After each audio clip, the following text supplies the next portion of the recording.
Hello everyone, and welcome back to the Gaming Droid, and welcome back to Army Pirate Droid Meaties. This is going to be a after play description because, as you can see in the webcam at the bottom right, I have my microphone up and I'm an idiot. A complete and utter idiot, because I put my microphone up and I didn't notice. So basically, all I'm saying and all I'm talking about is the fact that there's been a bit of progression, just showing off.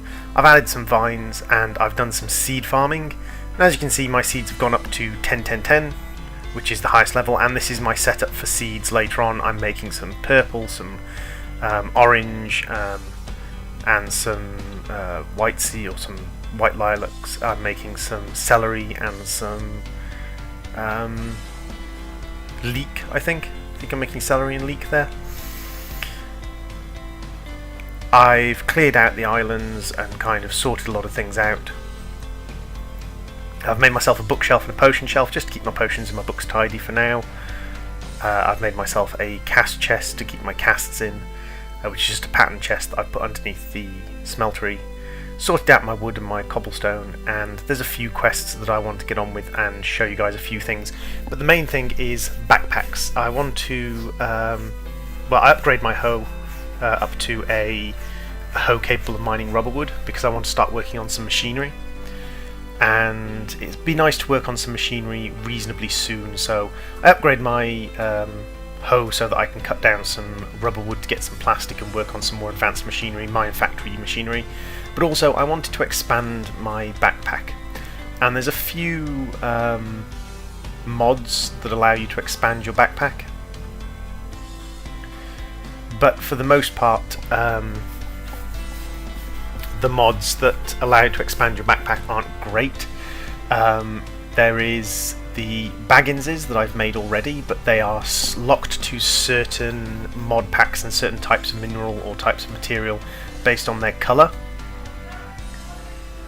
But rather than sort of using something that's locked, the satchel can take any item, but as you can see it's very small as compared to the Bagginses. The Bagginses are much, much larger, but it's not locked to any particular group of items or any particular mod pack worth of items. But it's still not brilliant. It's a bit awkward. It has to be on your hotbar. You have to right click it, put items in and out. So the other thing I'm going to make using two tough tool rods, some aluminium and some leather, is a knapsack. This is from one of the Tinker's mods, from Tinker's Construct, and it goes into your backpack slot in your armor slot, and it just gives you a knapsack slot, which is basically doubles your inventory. It gives you a second chest in your inventory. So you've got your first chest, which is your main inventory, and it just gives you a second one, which is tabbed at the top. Quite convenient, quite easy to go in and out of. You can shift click things in and out of it. The only issue is that sometimes dropping it can be a little bit awkward, and if you drop it, or if you die and you drop it, sometimes the items disappear. The other thing I'm making is Tinker's Belt. Again, this isn't perfect, it can be a little bit buggy at times, but it basically gives you a second... I have to fiddle with the hotkeys here, but it basically gives you a second action bar. So if you fiddle with your hotkeys and just tweak your hotkeys left and right a little bit, then you gain access to your secondary action bar. And your secondary action bar is exactly what it sounds like. It's a second action bar that you access by tapping B. Again, it can be a little bit buggy. Sometimes the secondary action bar doesn't activate, sometimes items go missing from your secondary action bar, or when you die and drop things you don't necessarily drop your secondary action bar. But it's still, in my opinion, worth it. I set up one action bar as my general crafting action bar and another one as my farming action bar, because I've still got a lot of seeds to farm and seed variations to make. So I set up a simple hoe because my other hoe's a little bit too quick, and these are my throwing daggers. They are my throwing daggers you saw in the last episode, I think. They're just a Invar tool rod and a piece of flint. A flint dagger head to make a throwing dagger. Very effective, do a lot more damage than you'd think they do. They do a lot more damage than the early stage bows and arrows certainly do. Less damage than the later stage bows and arrows. but certainly more than the early stage bows and arrows. So I put in an unlimited water source, some shears, hammer, flint and steel, saw, some wood, a couple of chests, a couple of crafting benches, just so that I've got some stuff with me that's working. Get a second satchel for completing the satchel quest. I do the armor stand quest, which is a tinker's armor stand. That's for completing a seed quest, and that's for completing another seed quest. As I said, I was going to do a lot of those off screen. And the presser presses soybeans into the different soy seeds. Just gives me some clams, which are kind of raw fish. As you can see, my chickens are still happily producing eggs for me to gather up. I can't do the redstone dendron because I need redstone ore to make it, so I'm kind of limited in my redstone dendron until I get hold of some redstone ore. The witch water is quite easy to make. I just need a source of water on top of, or a barrel of water on top of mycelium, and the armor stand is literally just wood and fences and sticks, and that's it. And this allows you to display armors and magical items and things quite effectively. Gives me another potion shelf. I've got regeneration potions. Later on you'll see that I have a health potion on there. That was a drop from a mob. I think that's after the build video, and it was just during the build video that I was killing things and a mob dropped a health potion for me, which is quite beneficial because it gives me something else to scan when I get onto Thorncraft. The Thorncraft scanning is an absolute nightmare, trying to find all the different aspects so that you can scan everything. Just making myself a few more transfer nodes, or transfer pipes. 24 more transfer pipes, and some liquid transfer nodes, I think. Oh no, this is where I'm actually making the transfer node proper. So the transfer node proper, use an ender eye, reasonably easy to get once you have an ender farm. I managed to get some just from killing off some endermen.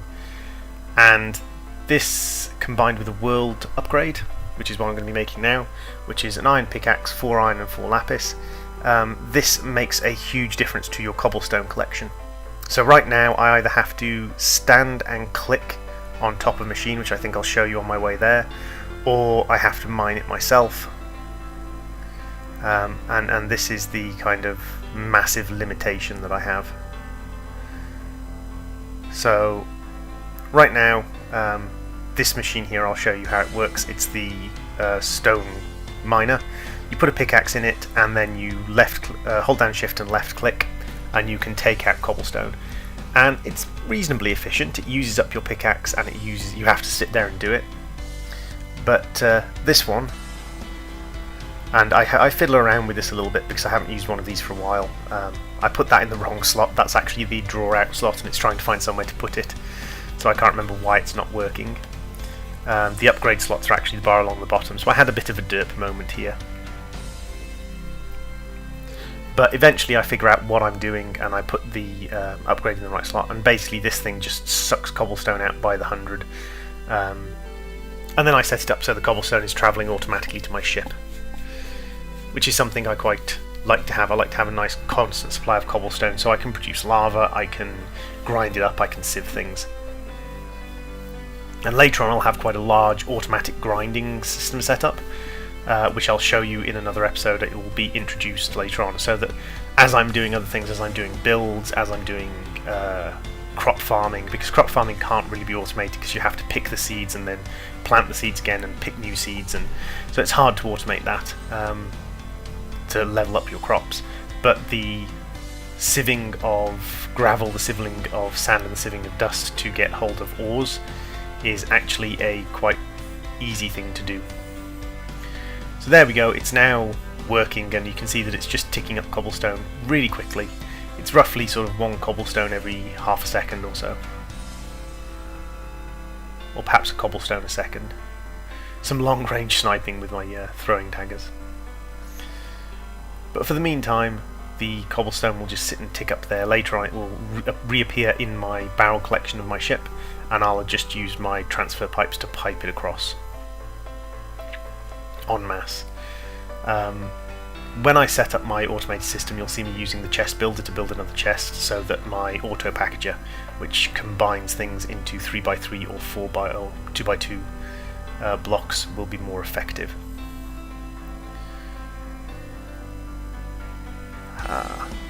A little bit of cobble,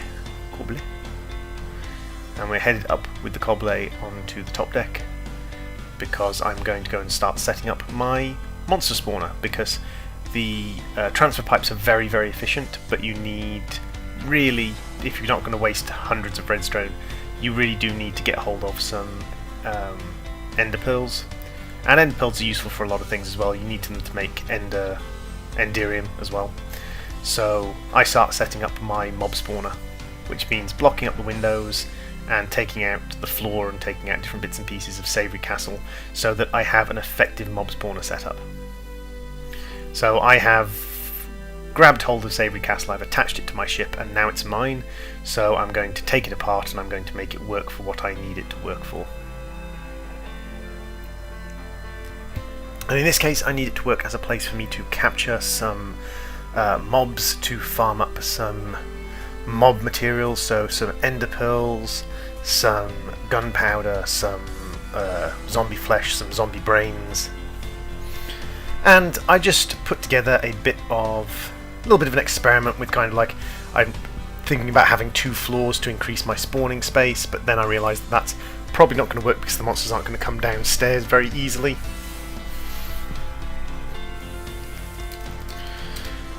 I also think about maybe having like a hopper floor, but I don't have the metal generation to build that yet.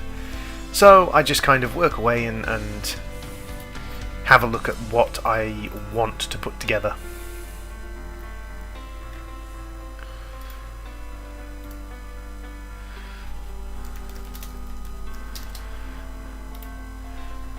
So a little bit of cobblestone, sort of figuring out, looking at the different spawning areas. Because the walls are half block, they let natural light through, which limits the amount of spawning space during the night. But that's okay. I prefer to have a small spawning space to start with, because you can very quickly get overwhelmed with mobs in this particular kind of mod pack, because basically the game tries to spawn in a certain number of mobs, tries to spawn in a certain number of sort of threatening mobs based upon the settings, and the smaller the area,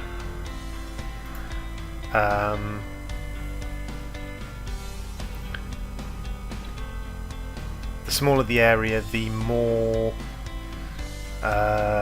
compacted the spawning is going to be, but also it's limited by area as well. So a small area will not spawn as many mobs as a large area, but it will spawn quite a lot of mobs. And it tries to spawn basically as many mobs as it can spawn for the given area. So I find it's best on a skyblock to keep the spawning area small to start with, so that you have a chance to kind of plan and see how well you're going to be doing against the number of mobs you've got. So this is Savoury Castle slowly getting dismantled and turned into my own little private spawning area.